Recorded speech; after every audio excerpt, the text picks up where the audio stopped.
Cabinet की press conference हो रही है।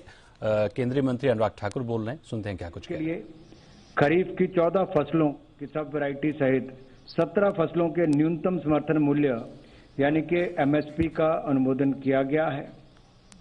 और ये इसलिए भी महत्वपूर्ण है कि बुआई के समय अगर किसानों के ये आश्वासन होता है कि क्या दाम मिलने वाला है तो उससे उनका मनोबल भी बढ़ता है और उनको दाम भी बेहतर मिल पाते हैं। आपको ज्ञात होगा 2018-19 में जब सरकार ने निर्णय लिया कि लागत प्लस 50% पर एमएसपी तय करेंगे, उसको हमने लगातार लागू भी किया और उसके पालन के कारण किसानों को अच्छे दाम भी मिले, उनकी कमाई भी बढ़ी और बहुत सारे और कदम इसके साथ साथ कृषि के क्षेत्र में मोदी जी की सरकार ने उठाए हैं। चाहे वो 1 लाख करोड़ रुपए का एग्रीकल्चर इंफ्रास्ट्रक्चर फंड हो या किसान क्रेडिट कार्ड के माध्यम से 16 लाख करोड़ रुपए किसानों को देने की बात हो, कम ब्याज दर पर वो मिलते हैं। यहां तक कि पीएम किसान सम्मान निधि जो पिछले कुछ दिन पहले ही एक किस्त जारी माननीय प्रधानमंत्री मोदी जी ने जारी की, उसको मिलाकर लगभग 2 लाख करोड़ रुपए अब तक किसानों के खाते में जा चुका है।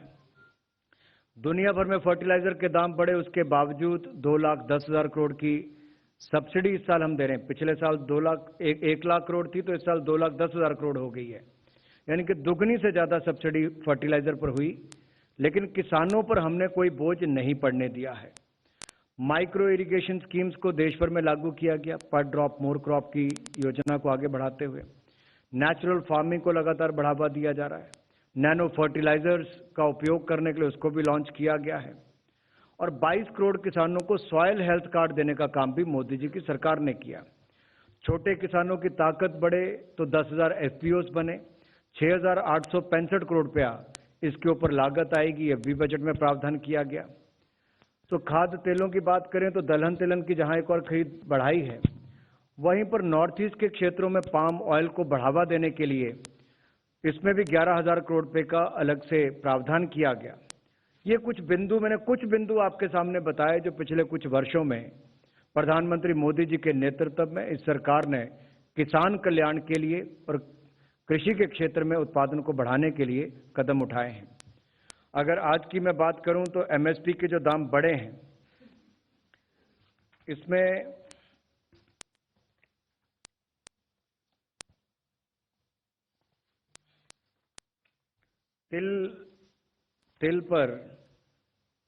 तिल की एमएसपी में 523 रुपए की वृद्धि इस साल होगी।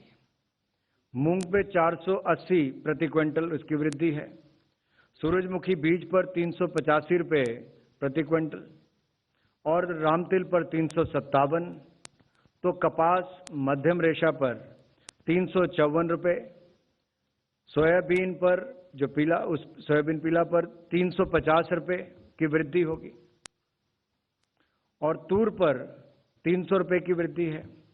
उड़द पर 300 रुपया, मूंगफली पर 300 रुपया, ज्वार हाइब्रिड पर 232 रुपए, ज्वार मालदंडी पर 232 रुपए, रागी पर 201 रुपया, धान पर 100 रुपया, धान सामान्य पर 100 रुपया और धान ग्रेड ए पर 100 रुपया, बाजरा पर 100 रुपया और मक्का पर 92 रुपये।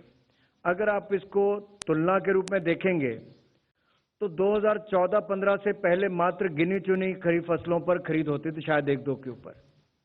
लेकिन बड़ा बदलाव मोदी जी की सरकार आने के बाद हुआ कि बाकी फसलों को भी इसमें जोड़ा गया और किसानों की आय भी बढ़ी।